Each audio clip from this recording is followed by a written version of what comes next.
As most of you will be aware, we have had a lecture series for about 5-6 years now with WARA.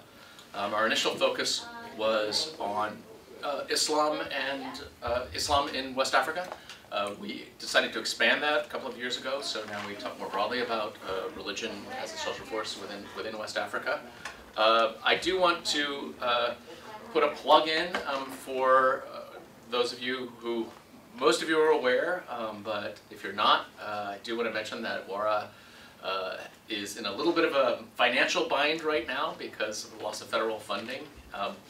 And so if there are any ideas you have or any connections you have, ways to help WARA out, do so. And in the meantime, Jennifer and I have been talking about sort of creative ways that we can keep things like this lecture series going on, because it's really brought in a lot of great people into campus to give presentations and for active discussion. So I'm not going to take any more time, but I did want to welcome you on behalf of the African Studies Center. I'm Tim Longman, in case I didn't say that. I think most people know that. But welcome, and I will turn things over to Jennifer, who will introduce the speaker. So. Thanks, Tim. So it's wonderful to be here. We did start this series in 2011, so we've been going for quite a while. And as Tim mentioned, we focused initially on sort of the diversity of Islam within West Africa, and we've expanded it. And so now we're looking at a much broader range of religious practice and tradition in the region. So the series is sponsored by the African Studies Center and the West African Research Association. Thank you for your plug. One way you can support us is by becoming a member. We have individual memberships for students, which are a steal for the annual membership, $25 for students. We also have institutional memberships. We have about 50 colleges and universities around the United States that are members. So let me get on with the introduction of our speaker. It's really wonderful to have Professor Baum here. When I first started with WARA, Professor Baum was on our board of directors, and so we've known each other for quite some time, and it's really an honor and a pleasure to be able to introduce him as our speaker this evening. A little bit of background. Professor Baum is on the faculty at Dartmouth College, where he's in the Department of Religion and in the Department of African and African American Studies. He's also an affiliated faculty in the Women, Gender, and Sexuality Studies. He was born in D.C. and grew up in that area and attended Wesleyan University as his undergraduate institution, and right after that went off to Senegal in 1974. And that's where he began this study that he's going to be, that's expanded, and he's going to be talking about this evening. He has published his first book, Shrines of the Slave Trade, Jola Religion and Society in Pre-Colonial Senegambia, which came out in 2000 and which won an American Academy of Religion Award for a best first book on the history of religions. And he has written numerous articles on Jola religion. His most recent book, that came out in 2015, is West Africa's Women of God, which you've seen on the poster, if you see the poster for this evening's talk. And this book is a finalist for the Albert Rabitow Book Prize on African Religions. He's currently working on a continent-wide study of religion. And one thing that I found very interesting in reading your, I wasn't aware of this, an activity that you've been involved in, is with the Ford Foundation funded program called Difficult Dialogues, which trained faculty at the University of Missouri, where you were before, and in other Big 12 universities on how to deal with controversial issues that have a religious dimension in the university classroom. And I guess you have conducted similar workshops at K through 12 level. So I won't go on any further. I would like to introduce and welcome you this evening, Professor Robert Baum.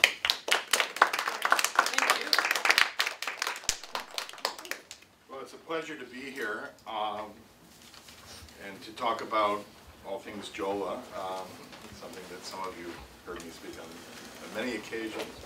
I was fortunate enough to receive a grant from my undergraduate university to spend a year in Senegal after I graduated. And I therefore could learn the language and start doing fieldwork before there was any pressure to turn out a dissertation or anything of that sort. And it's affected my ability to do the work I did. It meant that I had the leisure of being more like an exchange student for the first year I was there. And I've been going back and forth to the same community since 1974. Spent nearly 5 years total during that time. The JOLA, as those of you who studied with Professor Davidson probably know, number about 650,000 people. The wisdom of the colonial partition of Africa made them a minority in 3 different countries, 3 different European languages as official languages.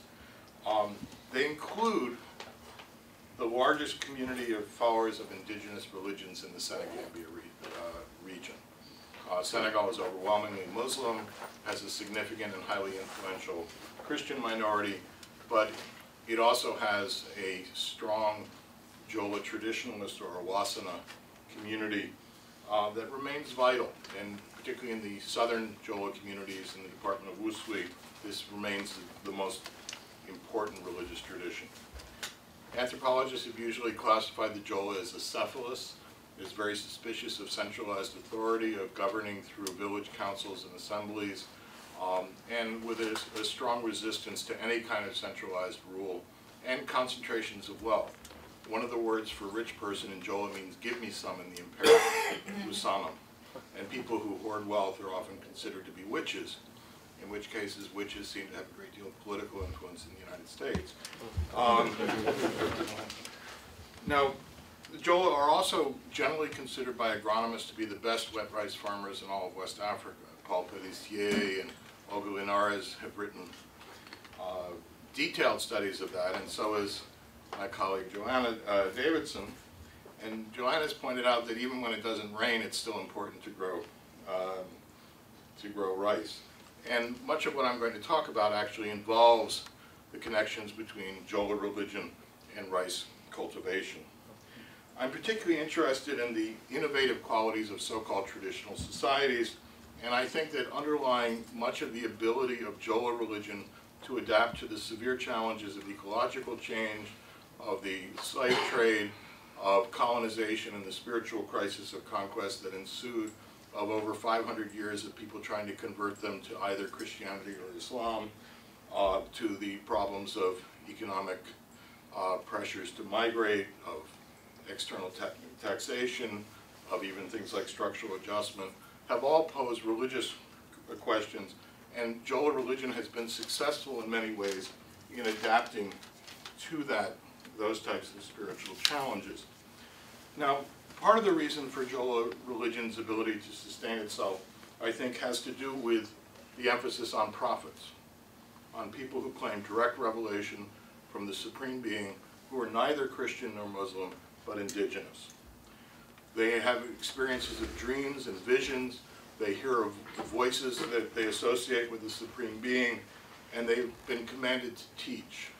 They're different from seers and mediums in that they control the message. They're conscious when they have these experiences, and they make deliberate decisions about how to teach and how to share the message. Now, some people might be concerned that I'm using the term prophet. Most of the people in this room, to the extent that you operate within an Abrahamic or Ibrahimic tradition, believe that prophets stopped either in the 1st century or in the 7th century. The term that I use as prophet is a direct translation of a JOLA epithet, whom Emitai sent.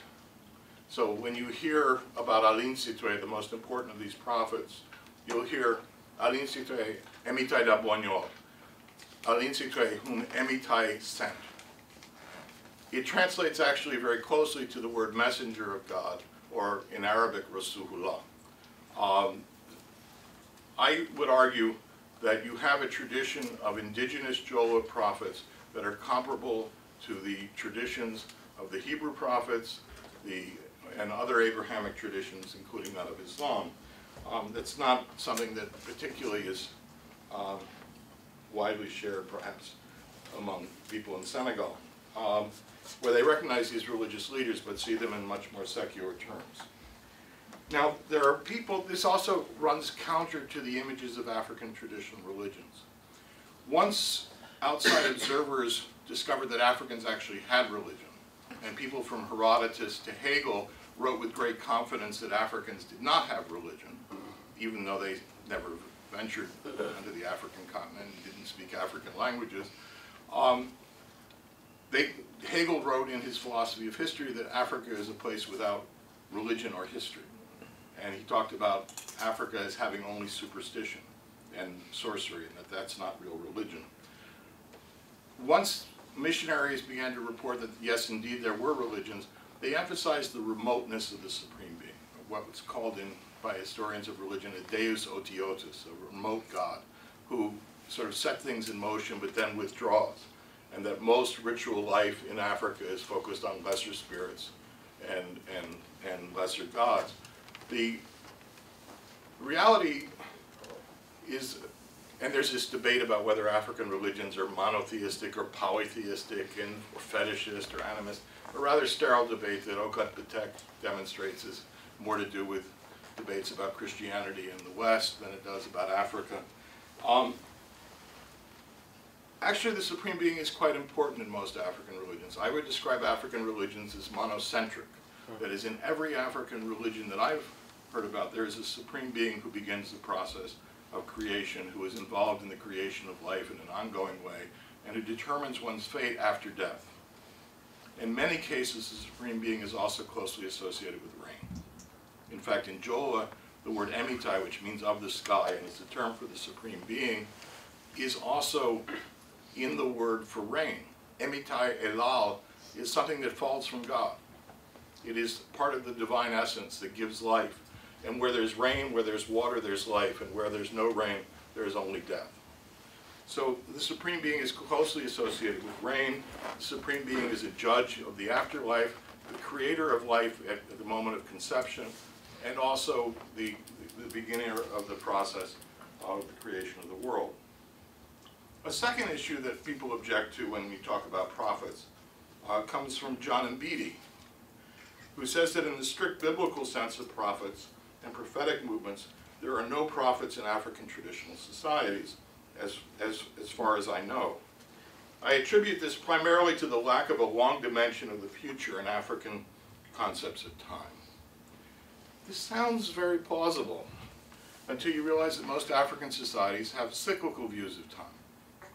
And if you believe in reincarnation, and if you believe in cycles of history as the Jola do, and that we're right now in a downward spiral, then that's a concept of the distant future. But it's also the distant past, in a cycle, that we live in endless cycles. So if past and future are linked, then this whole idea of Africans lacking a future sense of time makes no sense. Others have suggested that prophets have to be spokesmen, and they often mean men, spokesmen for God, and that they have to be see themselves as divine mouthpieces, and they have to assume an oppositional role to the powers that be, and they have to speak internationally.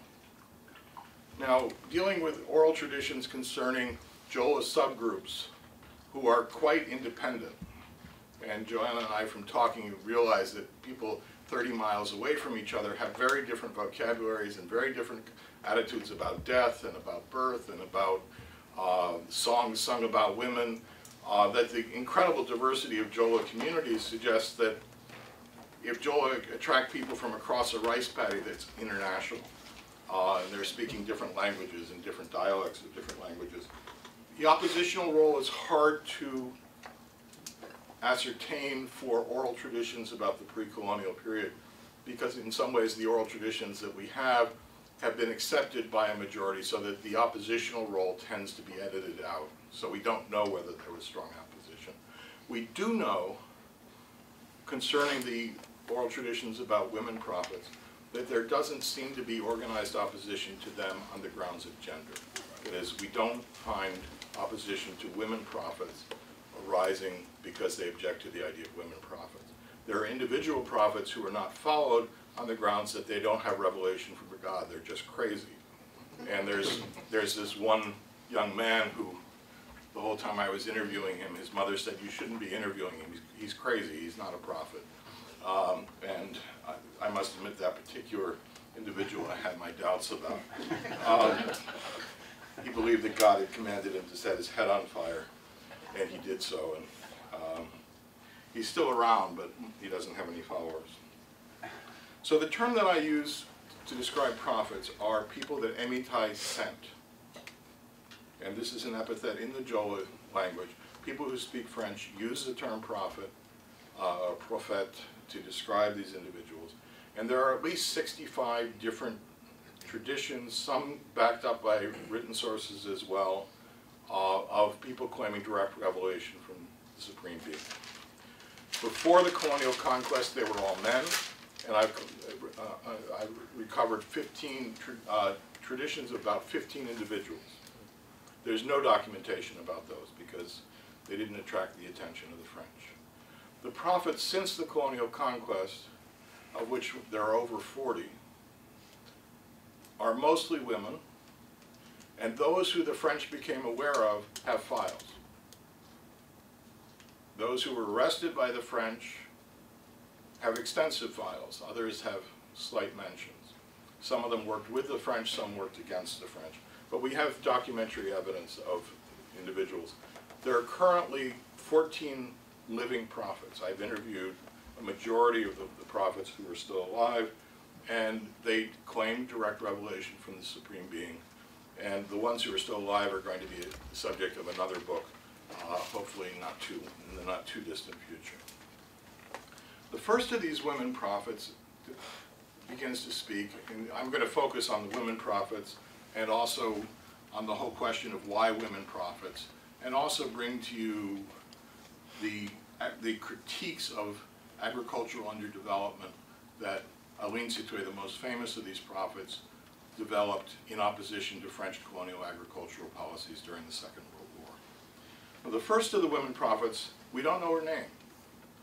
The main sources about her are Portuguese archival sources that are inconsistent. Sometimes they call her God, sometimes they call her a prophet of God, sometimes they call her a messenger, sometimes they call her a con artist, sometimes they call her a man, most of the time they call her a woman. So they're not quite sure who she is, and they're all secondhand, and we don't know her name. Because of the work of Odile Journet-Jallo, who's worked in the area where she was active, we know her title, which was Baleba, which is a term that was later used by the more famous prophet Aline Sitoé. She taught at a time when the Portuguese were establishing colonial rule, where they used a great deal of military force to install their authority, and there was a rise in witchcraft accusations, and part of her teaching involved the identification of witches. She was said to be able to freeze people who had to walk between poles, and if they got stuck there, they were a witch. And then she got into trouble with the Portuguese because they did use violence against them, which is not a particularly Jola way of handling witchcraft.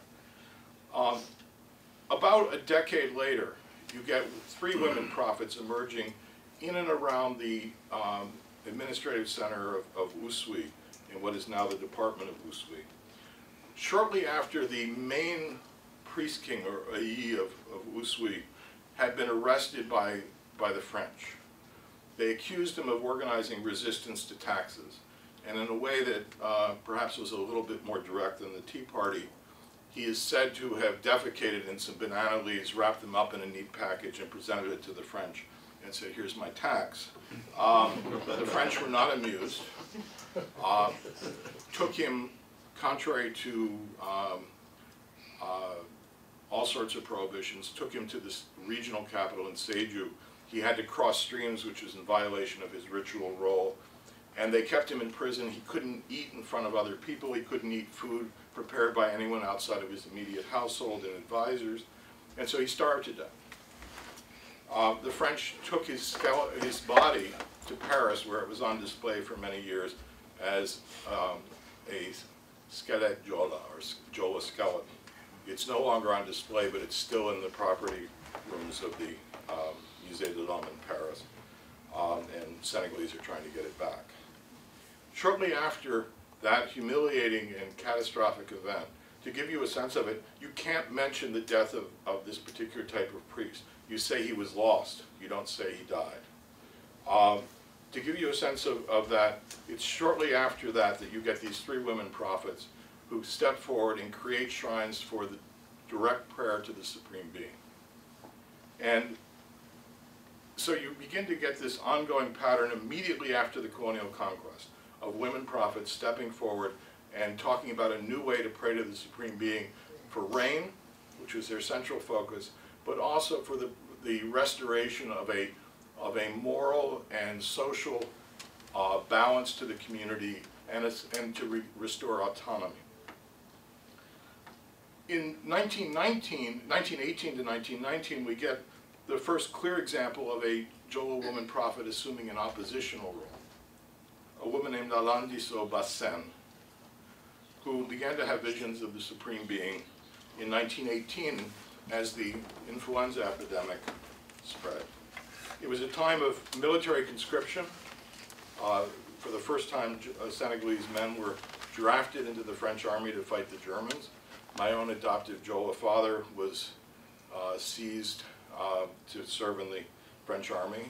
It's said that he didn't run as fast as other people, so the French were able to catch him. Not the best way to recruit soldiers, probably. Get the slowest people to fight. It was a time of forced labor. It was a time also of intense missionary proselytization by Christian missionaries. Alandiso began to teach in 1918 at the time of a drought, at the time of the influenza epidemic. She began to talk about new rituals to ask the Supreme Being for rain, new rituals to heal influenza, and also to, she said that they had to stop not only converting to Christianity, but they also had to stop worshiping at the shrines associated with these important rain priests, such as the one who'd been arrested in Usui. And so she actually spoke out against traditional religion and said that was corrupted as well. So you should only worship at the cults that she was introducing for the worship of the Supreme Being. Now, I want to jump ahead to Aline Sitoé, the most important of these prophets, who began to teach in 1941. By January of 1943, she was arrested. So her time of teaching was actually very short. She was born in 1920 or 21, so she began teaching at the ripe age of 20. She was arrested by the French at the age of 22. She died in captivity, literally exiled to Timbuktu at the age of 23 or 24. She died of starvation, or in the official records of the French, she died of scurvy, which comes from not providing fruit and vegetables in the diet. She taught at a time of drought, severe drought. It was said that there was so little rain in the late 1930s and early 1940s that the rice literally withered in the fields. She taught at a time when the French were imposing forced labor, military conscription. They were trying to get people to grow new varieties of rice that originated in Asia and which had higher yields, but had less vulnerability to drought, less resistance to plant diseases and animal pests. And they wanted people to adopt the cash crop of peanuts. And men were particularly drawn to the peanut crop, and northern Jola had already started growing peanuts because they had smaller rice paddies and even less rain. And in those areas, men had abandoned entirely the rice farming and left that to women. with the proceeds from the peanut crop, they could buy rice from Vietnam and Cambodia and Laos. And that worked pretty well until 1940, when the Japanese decided to take some French colonies away from them. And suddenly, the French ability to make profits off of both peanut sales and rice sales within the empire was shattered. And the French local officials, the Vichy French, looked to the Casamance, to the well-watered areas of southern Senegal, as a potential rice nursery that could feed the entire colony of Senegal and supply it with rice. So they switched the tax system from rice payment in cash to payment in rice. But they did so at a time of severe drought, and people didn't have enough rice to pay taxes in kind.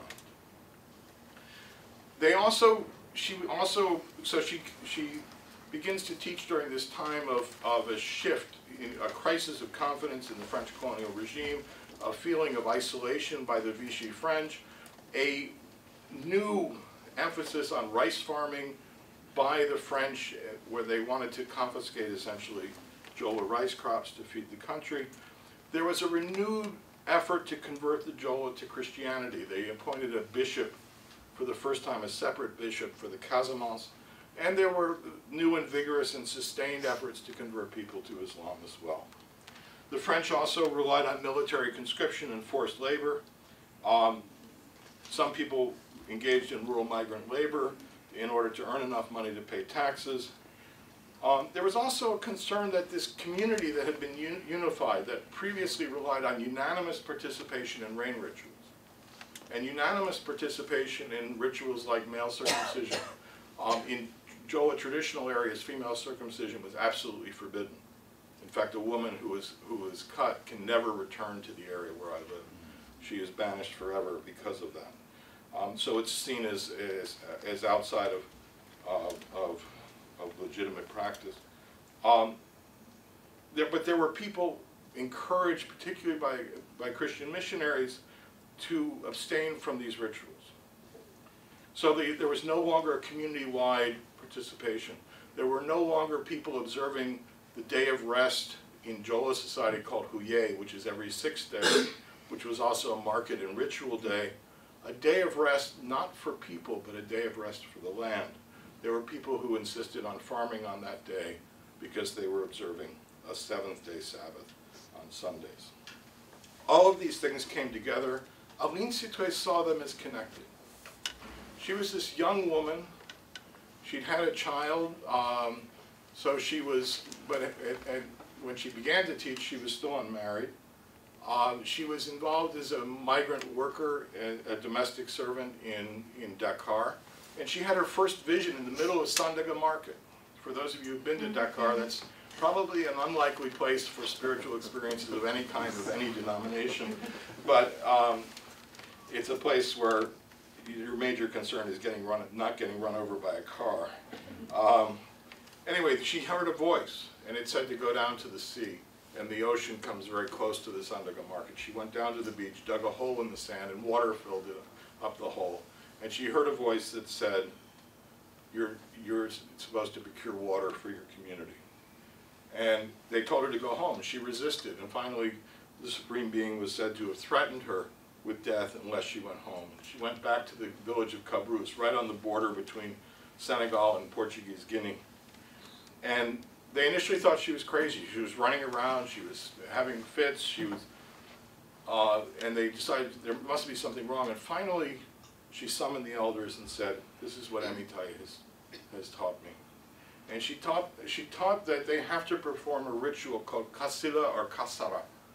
And kasara is linked to a Wolof word, which is also linked to an Arabic word for charity. Whether there's an Islamic influence in this, or whether she was using a term that was already understood in the region, is difficult to ascertain. It was used by this earlier unnamed prophet 40 years before. So, in fact, there are two different systems of kasara that coexist even today. She taught that in order to get rain, they had to sacrifice a black bull because black is the color of rain clouds. They had to kill a bull, each neighborhood had to kill a bull, but the person who brought the bull got no special privileges. She said there should be no distinctions between rich and poor, man and woman, young and old.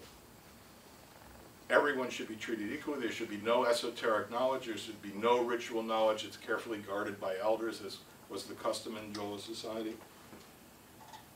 And she said that the priests of the shrine should be chosen by divination. You slit the throat of a chicken, the person in front of whom the chicken dies is the new priest. And there's actually a song that says, "Hooray, God has chosen an idiot to be our priest." Because at least in one village, the chicken died in front of the village idiot. And so that person became the new priest. And so you have an emphasis against hierarchies. And Jola were reasserting this sense of egalitarianism that had been eroded during the period of the Atlantic slave trade. And at the same time, she insisted that everyone eat together for the entire week. You couldn't take any food to your home. You had to eat in the public square. You slept in the public square, and you sang songs of the ancestors. And so there was an emphasis on restoring a community that had been badly threatened by all of the factors that I mentioned before.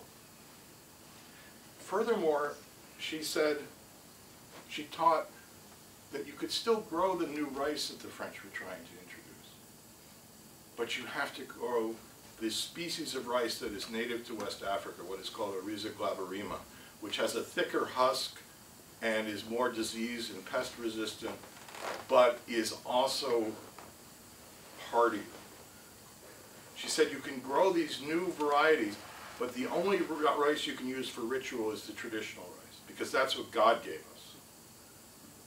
So it's okay to have these new varieties. Olga Linares' study has shown that Jola have a working knowledge of over 120 different varieties of rice. She was saying, keep all those varieties. Grow the Asian rice, grow the African rice. You have to grow both of them. She was arguing, 40 years before the Green Revolution, she was arguing against the kind of monoculture and loss of seed diversity that has been a staple of agricultural underdevelopment.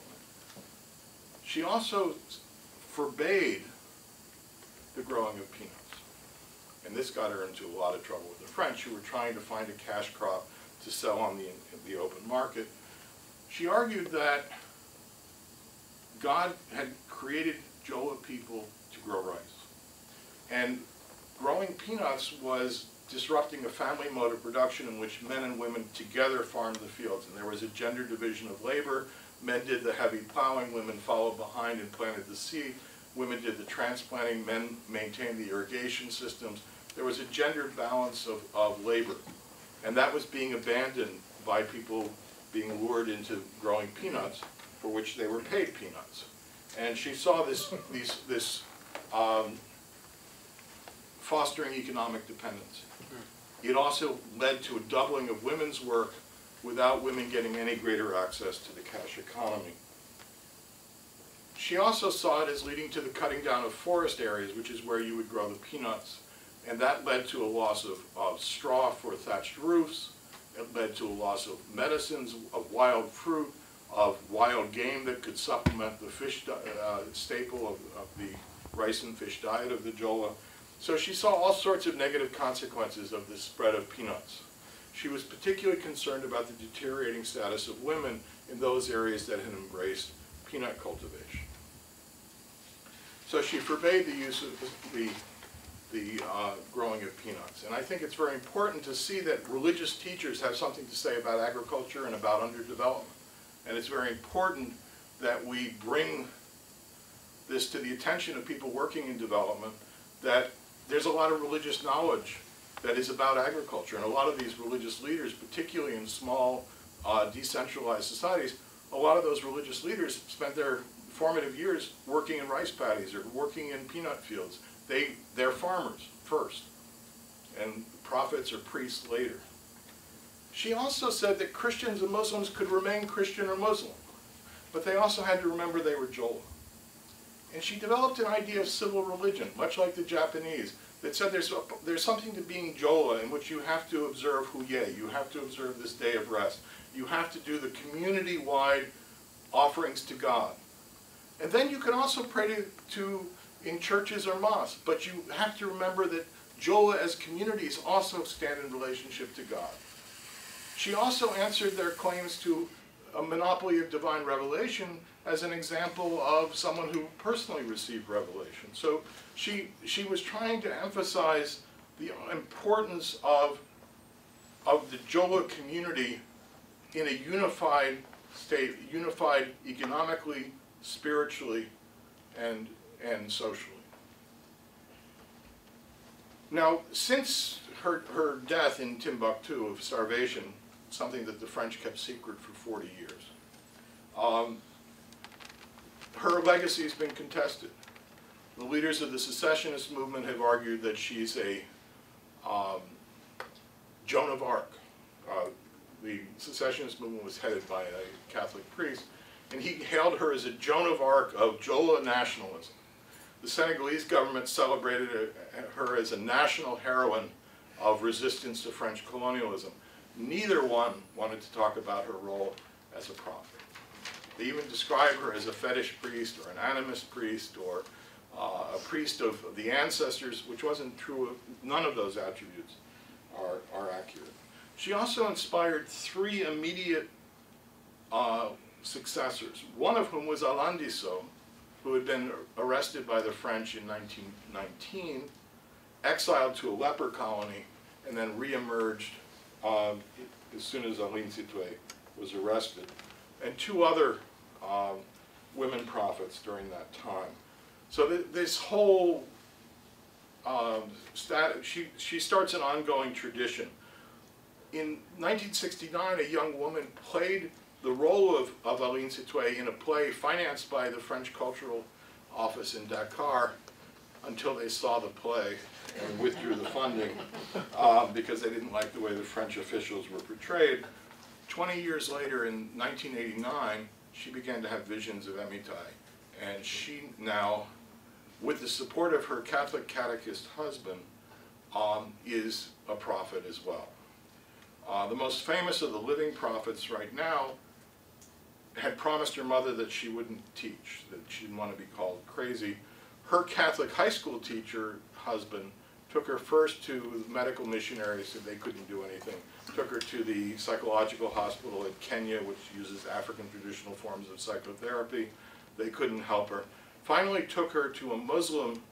Her Catholic husband took this traditionalist priest to a Muslim healer who diagnosed that the problems she was having had to do with her failure to take on her traditional religious obligations in her own community, that she had to take on the responsibilities that she was trying to avoid. So one of the interesting things about this is the complexity of the cross-religious tradition healing communities and spiritual communities. I just got back from Senegal 3 weeks ago, and I found that the local imam in Sinjan, which is an area that's been Muslim for almost about a century, still sends a delegation to Karohai in Guinea-Bissau to meet with the most important of the rain priests so that he can bless their crops. So these traditions have come together, have influenced one another, but it's an ongoing tradition. And there are 16 people alive today. More than 2/3 are women who are teaching today. And in a, which leads some people to wonder, well, why women prophets and why them? In my first book, which stops essentially with World War II, I emphasized the way that Jola Women's Authority was increasing in the 19th century anyway, that concerns about rain and the frequency of drought, of increasing accusations of witchcraft involving the uncertainty of colonialism and increased population mobility leading to higher incidences of disease, perhaps concerns about fertility rates, led to the creation of a new women's fertility shrine called Ehunya.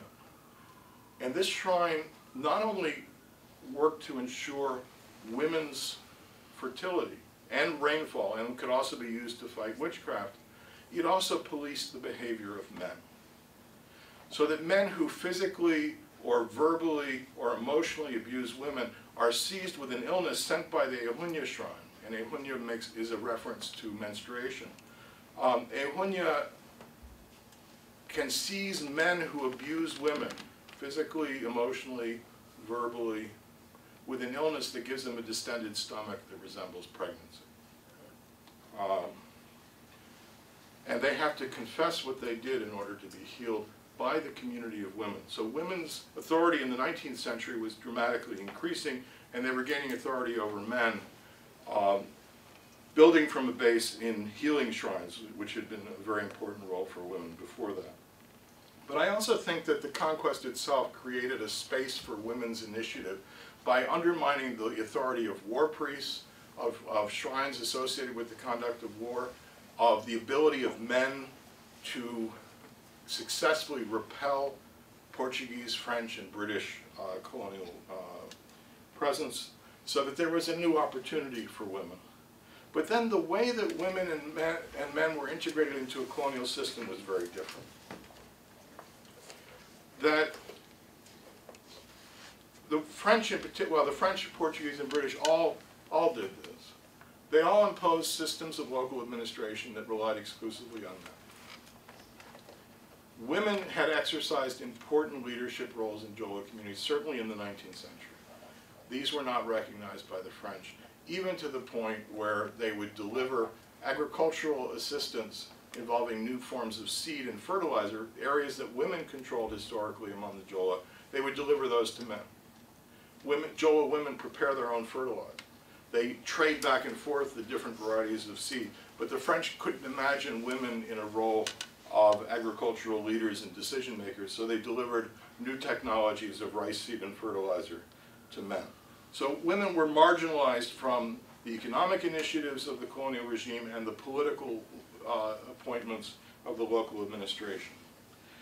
They also had limited leadership roles in the new religions of Christianity and Islam. The Christianity that was coming in was by and large Catholic. Women could become nuns, but they could not become priests. They could not administer sacraments themselves, nor could they exercise leadership role directly. They played a supporting role, which was not the case particularly in the rituals of Ehunya. The same is true in Islam. Women could teach women, but they had limited roles in the leadership of the general community. So there was a sense that both Christianity and Islam were marginalizing women, and that in addition, they weren't speaking to the particular concerns of women about fertility, about rain, about protecting children from witchcraft in the maternity houses and things of that sort. So that there was a whole area in which Christianity and Islam were silent. And there also was a sense that rural migration to the cities affected women and men differently. Girls among the Jola could do migrant labor until they got married, and then they had to stop and raise families. Men continued to do migrant labor after they were married, once the planting was done. So women became a source of continuity in the community, a source of the continuity of tradition. And that remains the case now. There's also an important characteristic in patrilineal societies that we tend to forget. Men in patrilineal and patrilocal societies live their whole lives with their male relatives. They never have to go and live with other people, with strangers. Women have to develop an ability to go live with their husband's family, to adapt to a bunch of strangers, to a bunch of people who are going to generally look after their husbands, not them, so that they have to be more adaptable to change than men are. And this was often cited as an example of why women's leadership has become more and more important. Women also were marginalized from the monetary economy. They weren't involved in peanut marketing. Even though women were seen as better traders, better at selling palm wine, better at selling fish, better at selling rotgut rum, that's a major industry among non-Muslim Jola. All all of these things, women are seen as better marketers, but for the big cash crops, men control. So women saw themselves as being marginalized by this de-emphasis on rice farming and a switch toward peanut crops. This has been particularly acute since structural adjustment was implemented. People will say explicitly, women are better money managers than men. A man will go to the market with 10,000 CFA, and he'll buy some palm wine for his friends, and then at the last minute remember that he's got to buy these other things at the market, and he'll rush around and try to get all the things done with the money that he has. A woman will buy the things she needs first, and then if she has some money left over, buy some palm wine for her friends. And that's the difference between men and women. Now that's a kind of an essentialist argument perhaps, but structural adjustment has raised that point to a new acuity. People are talking about the different abilities of men and women as money managers in Jola society. So these are some of the reasons, and some of these are going to come out in a new book that deals with the prophets who are alive today and why they've become so influential. So I think I've given a lot of examples of prophets, of people claiming direct revelation from God, who are commanded to teach, who possess a great deal of authority, who seem to have encountered relatively little resistance within their own communities, and who have revitalized and restored the ability of Jola religion to answer the severe challenges of both the colonial economy and the colonial political crisis. This continues today. There is a tradition of innovation, of resilience and resistance that is deeply connected to Jola religion. And I would urge all of you to broaden our understanding of so-called traditional societies, to recognize both their innovative capacities and the ability of indigenous religions to create profits for their times. Thank you very much. Thank you very much. We have some time for questions, comments. Thank you. You go ahead. Fantastic. I wanted to pick up a little bit on the sort of invocation of Aline Sitoué, and have you talk a little more about kind of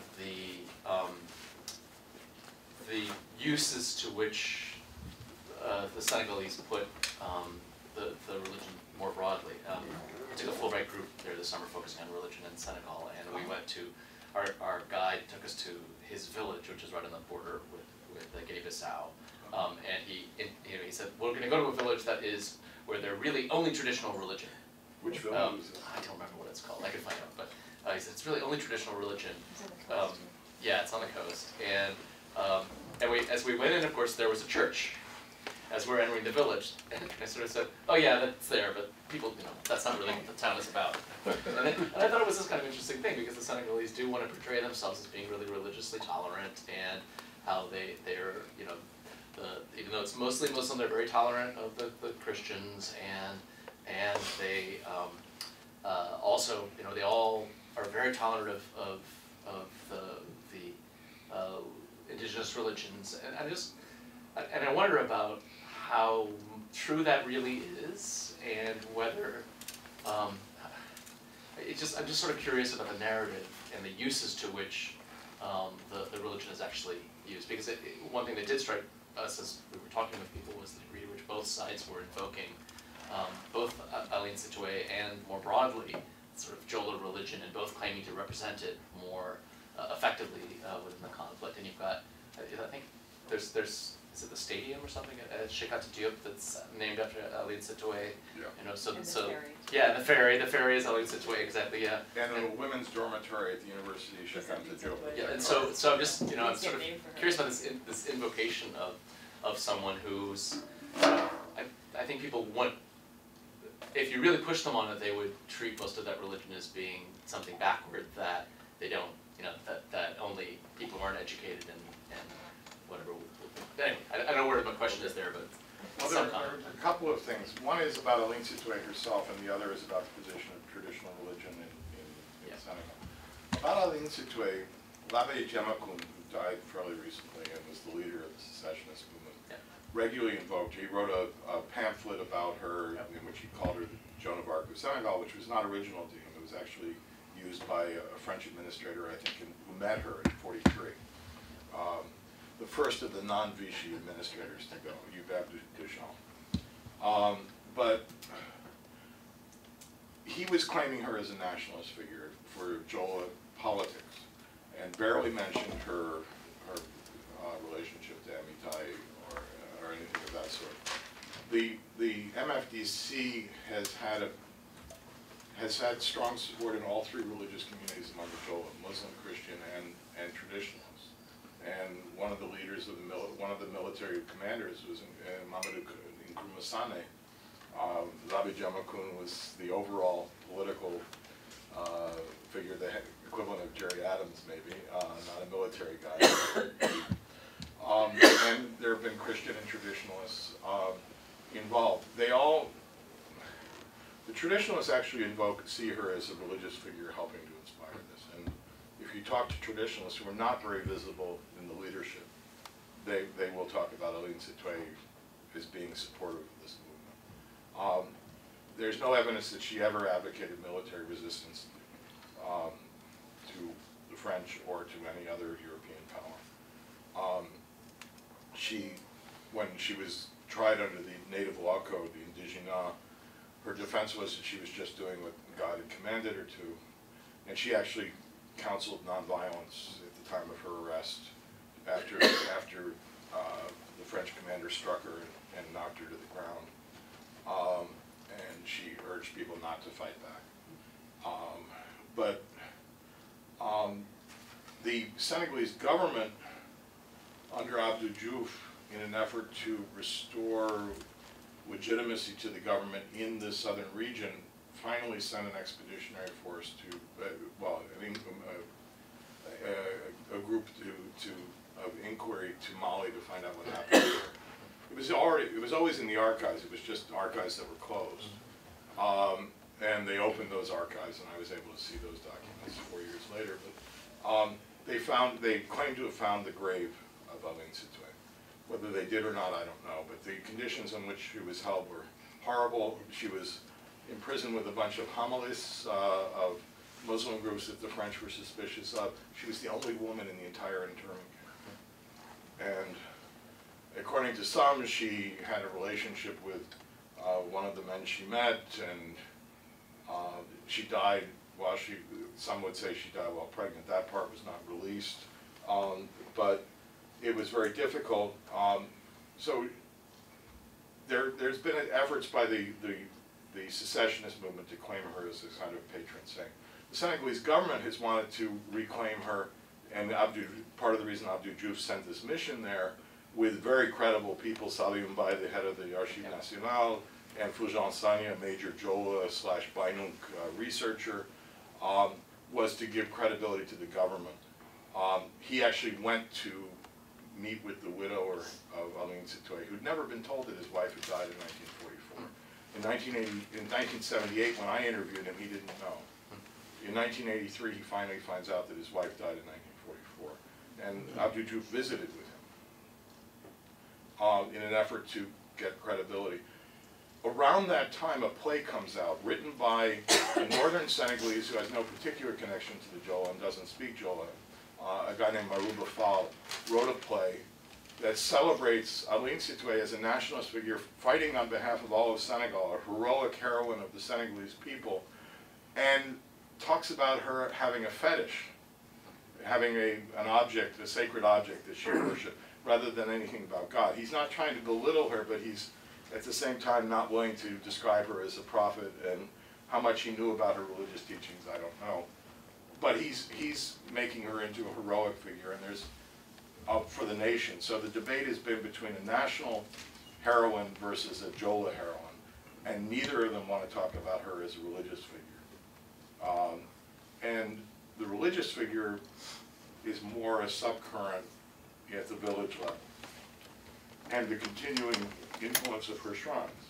Her kasila is still performed, and huye is still observed in some areas. And she's inspired ongoing prophets. In terms of Senegal's religious tolerance, between Christians and Muslims in general, I would agree that it's very tolerant. There are scattered incidents. I've heard at least some in Saint Louis of Muslim-Christian tension. I've noticed in Dakar that Muslims tend to live with Muslims and Jola traditionalists and Christians tend to live together, and they, partially because of issues about drinking and about having pork and things of that sort. There seems to be greater comfort. There's some self-segregation. But there doesn't seem to be a great deal of tension. Senegal had a Catholic president for the first 20 years of independence, despite the fact that the country is about 90% Muslim, far more tolerant than our present administration is of other religions. I don't mean to, I'm a little obsessed with As is the country.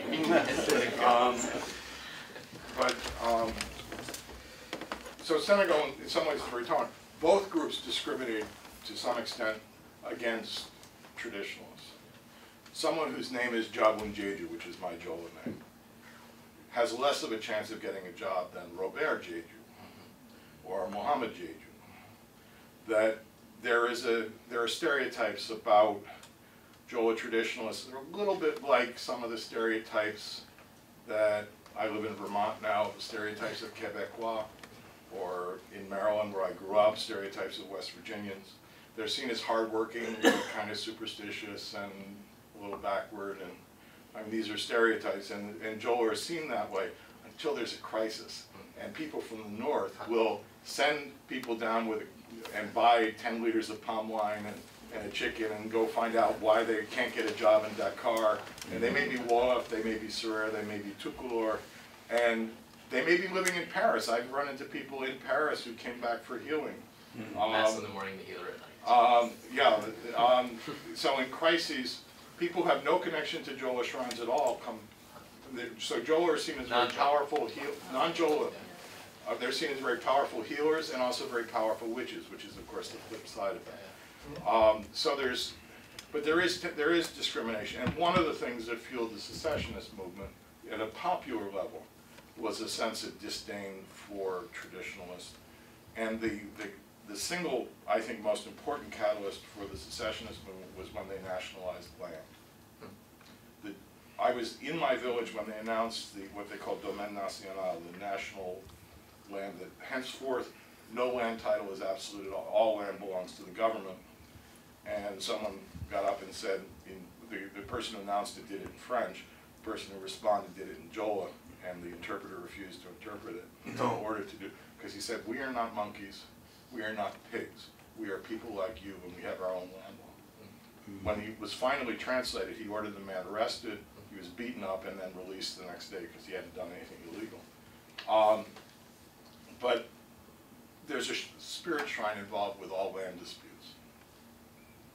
And it's considered almost treason to take a land dispute to the government instead of regulating it through a council of elders, who, if they aren't able to reach an agreement, will take it to the shrine. And I think that sense of disrespect of tradition, even if the people are Christian or Muslim, that sense of disrespect for tradition is part of the contrast between northern Senegalese and southern Senegalese. And a different sense of what's authority and what's acceptable means of having authority. Jola are very suspicious of people who put on airs and people who act like they're better than other people. And in the north, you have traditions of caste and a much stronger sense of hierarchy and of social deference. And when, under Senghor, he would send northern Senegalese south to administer areas, and he'd send southern Senegalese north to prevent them from developing regional bases. And what it did was it created resentment for what they saw as an authoritarian model of leadership in the south. And the Southerners were seen as weak leaders in the north because they wanted consensus and they wanted everybody to get along. So there's all of that. Yeah, Joanne. Thank you. This is a total treat to enter Jola world with you here. I want to come to a point that you emphasized here, and I want to, first of all, the talk itself was wonderful highlights of the book, which I highly recommend, that elaborates all of these things, and I think does an exemplary job of really talking about the ways in which Aline Setoé has been claimed for so many particular purposes, and you really reinstate her in a much more kind of fuller, deeply Jola understanding. So that is all just a wonderful contribution. What I want to come back to is one of the things that you did elaborate on today that has to do with Aline Setoé, right?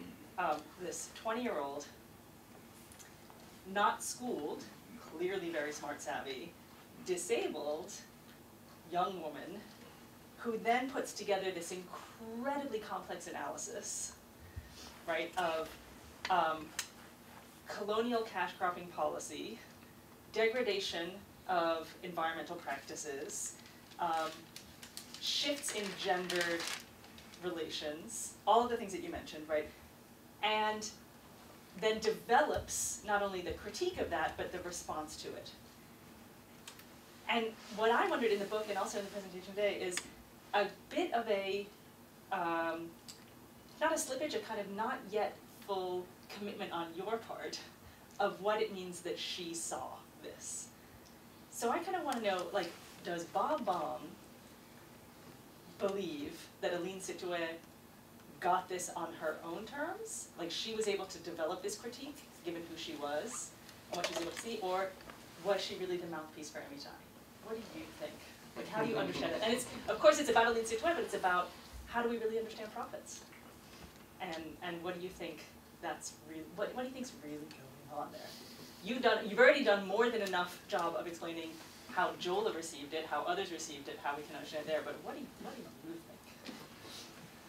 I'm reminded actually of a defense that Muslims offer for the divine origin of Quran.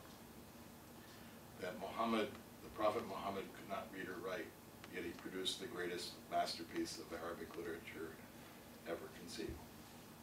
And that's seen as eloquent testimony that he was a prophet. That's one of the proofs offered. We don't have a corpus comparable to Quran for Aline Setoé. We have songs. Now, some of the songs were clearly composed after her death. The ones that talk about how we kind of like the Europeans, but we can't trust them because they took away our leader and broke the country. I'm pretty sure that song was composed after she was in exile. Ones about how they took our guns. How we have to, there are songs of open resistance that I think developed afterwards. So some of the songs may not have been composed by her. We have traditions, oral traditions, concerning what she taught before, but they may be influenced by subsequent events. But we also have the French records. And the French complain about her blocking agriculture initiatives. And that people were saying, before we give you rice, we should give it to Aline Setoé because she prays for rain for us and you don't do anything for us. So we also hear complaints that she's blocking the initiatives around groundnuts or peanuts. And that people are refusing to grow peanuts. That they're instead taking the peanuts the French offer and they're required to pay back twice as many as they got. So what they do is they buy them at the planting season, which is also the hungry season when people are running out of rice, eat them, and then buy them cheap at the harvest time from northerners who are buying the peanuts and then give them to the French to meet their obligation. So there's the evidence of the actions seem to be there. The consistent emphasis on use of Oryza glaberrima instead of Oryza sativa ritually seems to be there, and there's quite a visible difference. I was there during the harvest this time, and there was this rice bundle that was all black, and it looked so different than the other rice. And I said, "What kind is that?" And she said, "Well, that's Jola rice," and she named the variety, and there are others that aren't black but are also Oryza glaberima. And they're very aware of which rice is rich, and they're kept separate, and the seeds are preserved, and there's an awareness of that, and it was revived by subsequent prophets like Toje, who was active beginning in the 1980s, and by some subsequent prophets. So that seems to be a recurrent theme. But the question is, so I get all of that, and I've seen that too, right? Yeah. The evidence of all of that being the case is clear. I think the question is more how did she or how could she have known? Like, how did she put it together? And so is it either that she was an incredibly astute analyst of this kind of constellation of pernicious effects of colonial agricultural policy, or was she the mouthpiece of any time? Like, how did she know? The evidence of what she did is there, but how? I can't know whether I can't know whether any prophet. I know what people believe about the prophet. Yeah, but what in some cases I know what they claim for themselves. Can I tell whether Joseph Smith found the tablets in upstate New York? No, I can't know personally. I know what he claimed, and I know what his followers believe. So part of it is a limitation in Yeah. the history of Yeah, religion. yeah. I think the way to,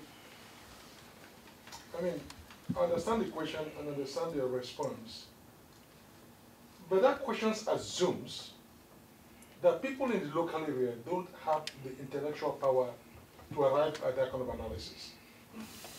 You see, because, whether you are, because Prophet Muhammad didn't write, and therefore he was not very fluent or conversant in the Arabic language, or because she was, if you grew up in a rural area, people understand those things very well. Of course, the prophet, God can still give to the prophet, we understand that. But we don't need to go anywhere to say, how could somebody have come up with that critique or so? She will come up because people are smart. They don't need to be educated in Western way or any way. People are just smart. But that's part of the point, right? Yeah, and that's part of the point. So I'm saying that she just went, and in the rural area, people sit down and discuss and analyze. So she could have well been educated in the rural discussion every night that takes place. I grew up in a social like that. Those women and men, they didn't need to go to Western, but they understand things. And there is this local schooling, exchange of analysis and discussion, give and take, just like the way we meet in seminars or books. They will not have that right. So it obviates the question to ask, how could she have got it? The real proper question is not whether she could have got it, how could she have got it? The real question, which probably an intellectual question is moot, could God have given her that? Some people say, well, God couldn't have given her that. If you believe that God gave her that, God gave her that. But what I'm saying is that on its own, the theory that a prophet couldn't speak a particular language and therefore that automatically means they got it from God is true. But that assumes that because the person is not educated in this written form, couldn't have produced such literature. I have J.P. Clark translated Ozili, which an illiterate man gave in a job. It's 400 pages, this epic story. 400 pages. People write dissertation on it. So I'm saying that so the rural area or the non-education is never an issue. And of course there is some kind of non-formal schooling where these things are analyzed and talked about, and somebody can formulate a theory about all this in a very consistent way. So I'm not saying there's an educational system in the rural area that where they sit down, analyze, and exchange ideas, just like the way we do in books, and therefore it can come. So I'm never in doubt that she could do that. In the village, by the age of 20, if you don't know what your village is about, then you are a fool at 20. It does then turn the question into then, I totally agree that anyone who grows up in a context like that can do that. So then it's a question of anybody can, so why this particular person in the particular So do you want him to be Marie-Louise Martin, who studied Kimbanguism until she converted? So she studied it, I came to believe it, and therefore. Well, I wonder. But there are questions about how much Marie-Louise Martin was actually got direct access. She was always sort of kept at arm's length in the French catechism text, not the Kikongo. But I think you're absolutely right about knowledge, and there's clearly women were talking about agricultural practices. There's a long tradition of women talking about different seeds and their distinct qualities, and this seed is good in rice paddies that have salt encroachment, and this seed is particularly good in marginal areas where it doesn't rain. There's that kind of knowledge going on. What I think is most unusual about Aline Sitoé, besides her youth, is because she was when she started teaching, she was still an unmarried woman, even though she'd had a child. She married while she was teaching, and some say that the reason the French were able to arrest her was because she defied the divine order not to marry. And rain priests often were forbidden to marry until the late 19th century. She married, but it's unusual for a particular woman, but also for a man who is in his early 20s or her early 20s and unmarried to have that kind of authority. I do think the fact that she grew up in a rice farming area meant that she knew a lot about rice farming. That she traveled all the way to Dakar and was one of the first women from her community to do so meant she was also aware of what northern Jola were doing, where men were abandoning rice farming to their wives and doubling the rice labor for women, and leading to growing dependence on French imports from Indochina. So I think she was aware of those things. I think she was aware that the new rice didn't survive the drought as well. I mean, there were a lot of things, but she put it all together and linked the growing French power over the local communities in terms of military conscription, in terms of taxation, in terms of intervention in local disputes. She put that together with the growing divisions between Christian, Muslim, and traditionalists in the communities, and particularly the Christian missionaries in the 1930s and 40s were taking a particularly hard line.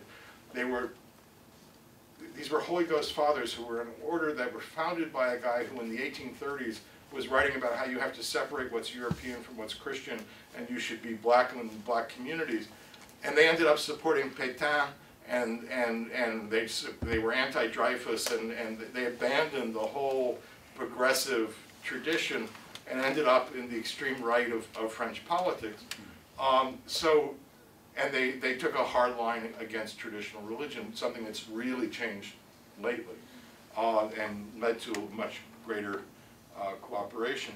But I think she put together the idea of division between Jola, among Jola, on the basis of religion, on the basis of new forms of wealth, on the growing marginalization of women, on the new crops, on all of these things she put together and said they're all linked, and the drought and the hunger and the growing dependence we have on the French and the inability for us to maintain our autonomy is based on our neglect of these traditions. And so she took things that were disparate and linked them together in a way that she could offer a comprehensive remedy for. And I think that's what's unique about her teaching. Not that she had the insights that all of these things were troubling. I think those were generally known, and that explains why she got such a rapid following. And there seems to have been relatively little resistance, except from, particularly from Catholic converts, and from two of the missionaries, two individuals who were particularly hardline. So there doesn't seem to be opposition to her because she was young, or opposition because she was unmarried. But go back to John's question. See, what you're describing about this also happened in the Niger Delta. Robin Houghton reported a similar case, although he didn't develop it to a book, how a young woman came up and offered the same complicated analysis and ended up moving the ships to burn. Then they just opened a school to burn the school down, the books down, and got the children to wash their heads, to wash off every white man's knowledge in their head, literally, and went through that. But the way so she also emerged in a similar situation, but he didn't really remember. Part of his work he did on the Niger Delta, Robin, but a brief stuff, and I talked to him. It's not like Robin Houdin. But for him, the question he raised was that what was happening at that junction when European civilization was meeting Africa and women became the vehicle? Like what you said, women became the vehicle. And for him, it's a question of the men were, like you said, they already be co-opted into the colonial power system. Then, of course, when this happened, there was no colonialism, but in the British consular arrangement, they already co-opted. And the women usually feel like, wait a minute, we are being sold out. And so the anger boils more with the marginalized, oppressed group, which is the typical way prophets emerge, even in Israel. The prophets were never from the mainstream group. They were always people who are marginalized and therefore coming into. So even her emergence itself is oppositional. She doesn't need to speak, because if you look at the history of the emergence of prophets, they always come from the margin, like Amos. So her emergence in that kind of patriarchal setting, as you described, is itself oppositional. And is that power of opposition, that power to speak up, which women at that point could do, because the men were sold out, were co-opted. And what Horton said was that in those African solutions, those particular solutions, a woman doesn't have a voice. She can shout anything she wants. But if she's smart enough to link it up as a voice of God, that will give her some hearing. So the political and the religious are so intertwined that if we are trying to disengage them, it's very difficult. Because sometimes a deliberate choice to speak through the voice of God, that is the only way you can get the system to pay attention to you, so that you're not locked up as a crazy man's wife. So it's not very easy to always disentangle what is political and what is religious, because the religious gives you an opening to step into the political system, which in Israel, it was also the same thing. When Amos, the first person acknowledged as a prophet in Israel, he had to come into the political scene, and immediately found out that he was in the political scene. So I'm saying that that entanglement is always difficult to say which part of her is political and which part of her is religious, because that is the opening they could find. Well, I'm just as fascinated as everybody else is by this wonderful presentation. It's such a treat to hear somebody who's been back to the same place for so long. I'm looking at this case in terms of patterns, and I think seeing quite a lot of patterns, and I think this may come to a question about what is really unique. But as we look at prophetic movements of different sorts that are also sometimes called millenarian movements, sometimes called ghost dances, sometimes called cargo cults, sometimes called handsome lake movements. They go by 1,000 names, but they all have sort of a family resemblance among them, overlapping similarities and things. I'm seeing that there's a kind of compression and combustion process. There's often there's a go-between, somebody sort of between cultures who has the vision, has the. I'm wondering whether she is that or not. I don't know. I'll ask that. But I think partly in answer to what's being raised here, prophets learn about other prophets often and a lot. If we're to go from West Africa to East Africa, you've got a series of prophetic movements that all have a resemblance to each other. You have Maji Maji, followed by Mumbo, followed by Mau Mau, followed by Mai Mai, followed by Mungiki. And they've all known about each other in the past. And so they're picking up threads, they're picking up how-tos, and I think a lot of the learning is actually not that conscious. They get it, they're hearing stories from here and there, they don't always know what they've heard or what they actually know. And they do put it together in ways that only an intuitive, experienced mind can do, and a conscious mind doesn't have such an easy time doing often. An analytical mind doesn't do, but an integrative mind does.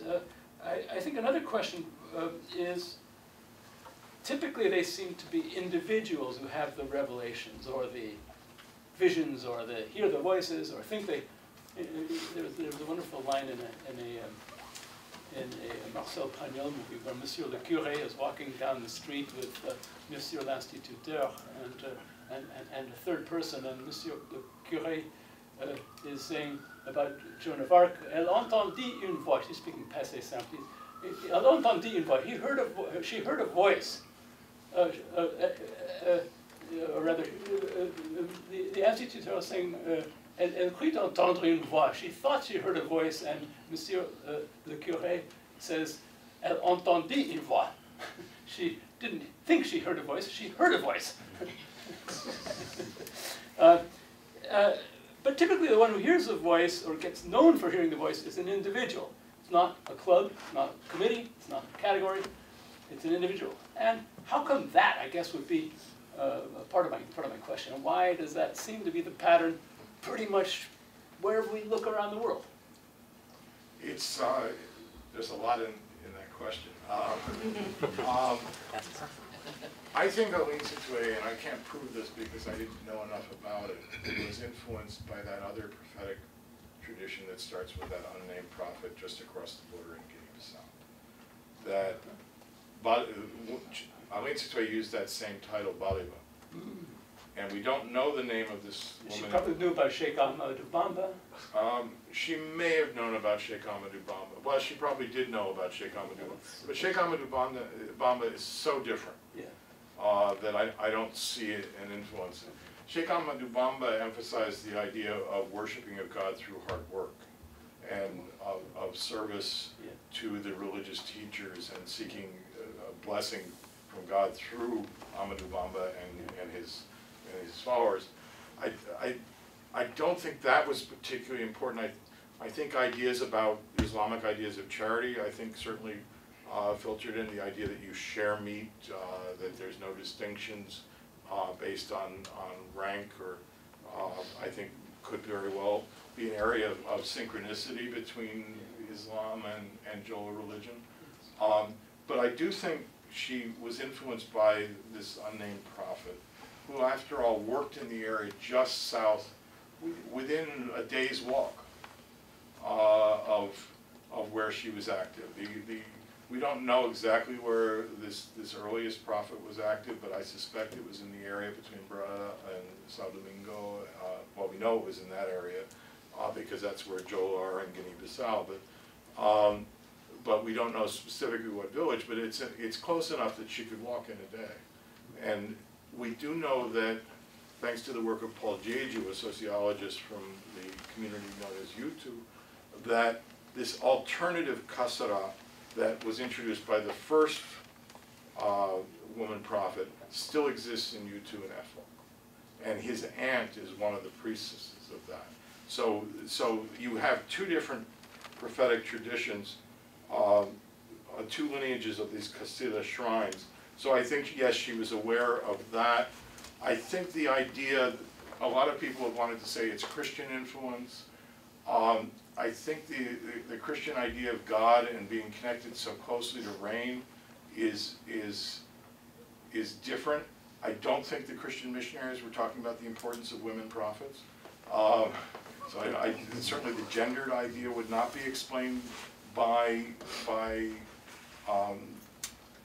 rather dour Alsatian missionaries in the Cosmos and Portuguese counterparts in Guinea-Bissau. So I don't see that influence. Peter Marks thinks there might be a converso Jewish influence in it. I don't see it. I think it would be hard to trace particular influences. But the other thing is that if you look at Jola traditions, the creation myths that emphasize the role of the Supreme Being have very different views of the Supreme Being than you would find in Jewish, Christian, or Muslim creation myths. So I think the idea of the Supreme Being is somewhat different. The idea that the relationships, there is no Eden moment in Jola tradition. There was struggle between men and women right from the beginning of time, and God plays the role of referee in the creation myth. Man and woman are continually complaining about the other, and according to traditions, the woman would come to God and say, he beat me, and said, well, I'm going to give you a sarong and some pubic hair, and the next time he comes to beat you, lift up your sarong and he will be in your power. I mean, this is not the kind of thing you get in Genesis. So it's a very different view of the Supreme Being, and it's old. We know from a slave trader's dictionary of the Compagnie du Senegal, which did this wonderful job of coming up with keywords for languages spoken in Casamance and Guinea-Bissau, that the word for the Supreme Being, which they wrote as Himitai, is not a long stretch to Emitai. The word is old. It's at least several hundred years old. It's before there were active missionary efforts by the Portuguese, by the French, by the English in this area. There were certainly contact with Islam, but it was very marginal. Most Muslims were north of the Gambia or west of the Jola, east of the Jola areas. So it's really unlikely that their idea of the Supreme Being is, at least at its origin, shaped by these external religious communities. I think they certainly found ideas. There were Christian missionaries occasionally coming to Cabrousse, Aline Sitoué's village. The major cooperator with the French, one of the men who cooperated with colonial officials, Benjamin Diatta, was an early convert. Though there are stories that he was sent away to be raised by the missionaries. Some say because he accidentally wounded someone in a wrestling match, and others say because of some other, that he was a twin and twins were put to death at one point. So there are different stories about that, but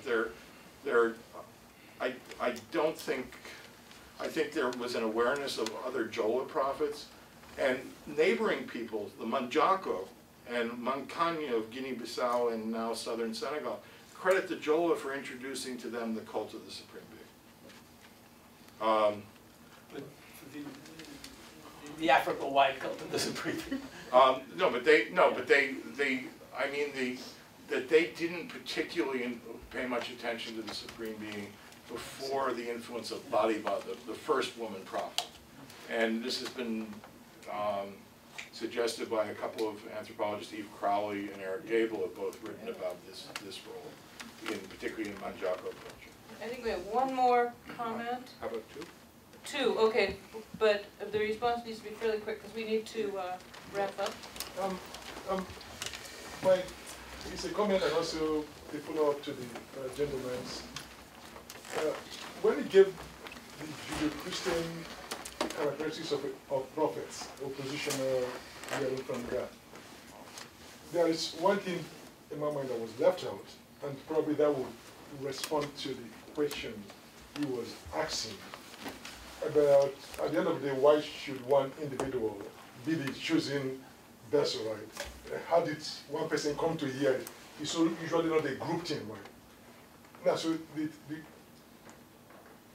as social scientists or humanities, if you begin to think that question, even as this in a theologian, like I am, or a religious studies guy, it gets you into mystic stuff that pure science can never answer, because how did that happen? Then, so Paul Tillich said, this is the important thing about prophets. There is no prophet without a reception. We wouldn't know about Amos or Isaiah or anybody if there wasn't a community that received their word and preserved it or received their message. So it moves the question from that individual. So God can speak to all of us in our bedroom as many times as God wants. But when we speak outside of our bedroom and no one pays attention to it, you can never be a prophet. You can just be anybody who just speaks. Prophets are also in a way that there is research. So the issue is, how come there could have been other similar women around that time? What was the environment and the situation that made the reception of her and her memory and her stuff became a community affair? Because prophets emerge in that kind of circumstance. Because people hear from God all the time, but the question is, what was the surrounding environment that made it from an individual effort to now a multi-individual, a community effort? That creates a whole issue. I think you're suggesting that if, for example, Jonah had been swallowed by the whale and digested, he wouldn't have been a prophet. That no one would have paid any attention to him because he. But I actually know a number of people who claim those experiences, who either taught for a little while and got no response, or were afraid to teach. In one case, this woman, Toje, she promised her mother that she wouldn't teach. And she waited till her mother died. And then she started teaching, partially at the behest of this Muslim healer, who told her that she had to do this, to take up this obligation. So there's a whole polemic against people who claim to be prophets, that no one thinks is a real prophet, and they say they're crazy. Say, he's not a prophet, he's just a madman, or she's a mad woman.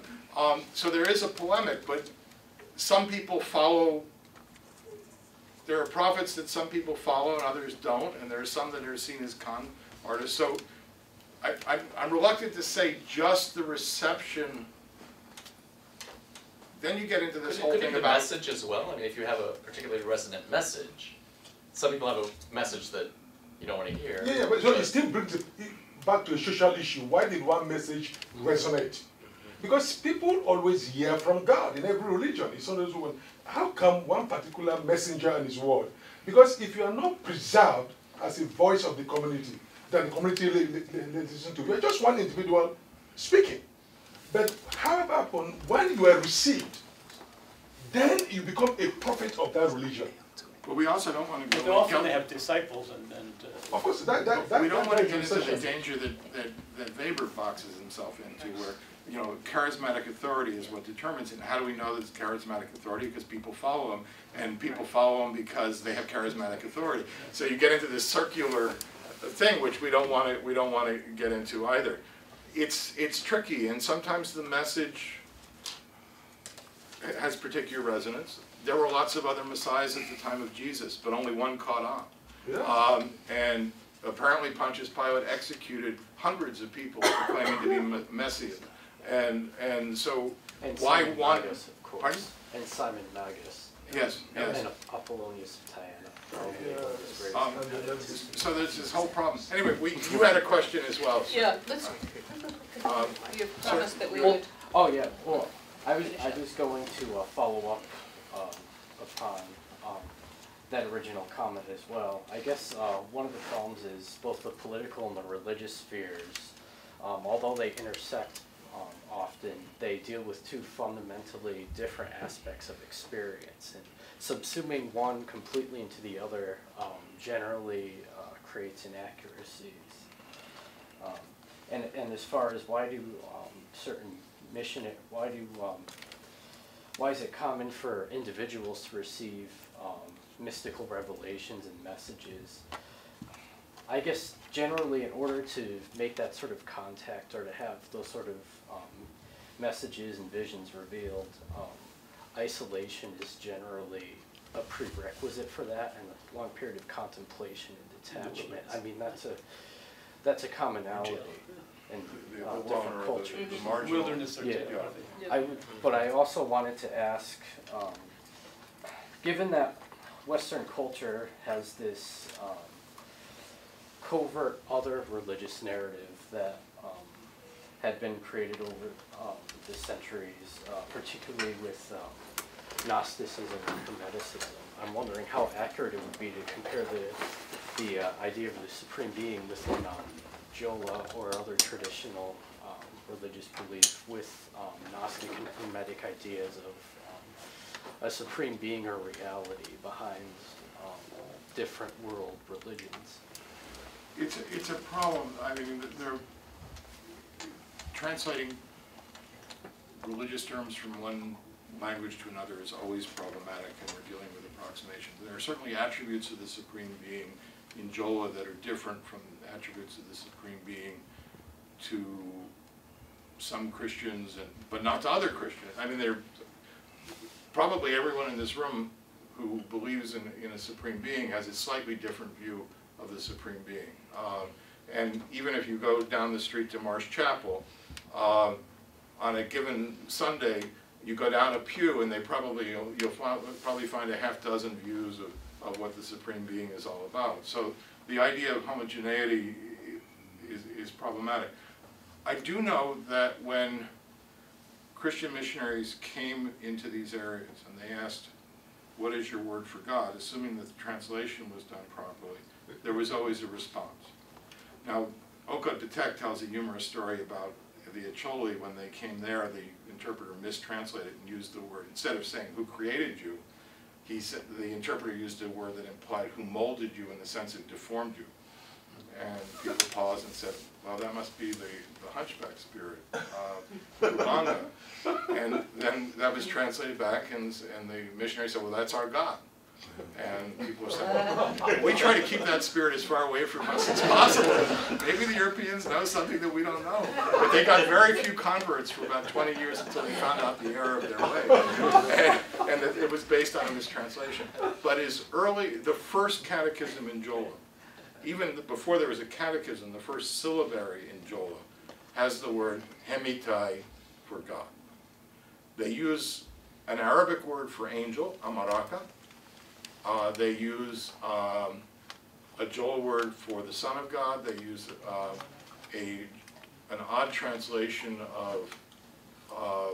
for Holy Spirit that's much more cognitive than I would use if I was going to translate. They use the term Buinambunababu, which means, you could translate it as the sacred spirit, but it's also smartness. You'd say, Akira Dabaji Buinam, he's a smart person. Well, in some places it's interesting to compare the Protestant and Catholic translations, which would probably differ. Different words. But the French closed down the Protestant mission because they committed the blasphemous act of teaching in English. Not because they were Protestant, but teaching English is blasphemous. In Rwanda, they knew what they were doing when they disestablished the French language. They got the French where it hurt. Yeah. Anyway, thank you very much. Okay, thank you so much. I think we have a lot more to discuss. My pleasure. Thank you. Thank you all for coming.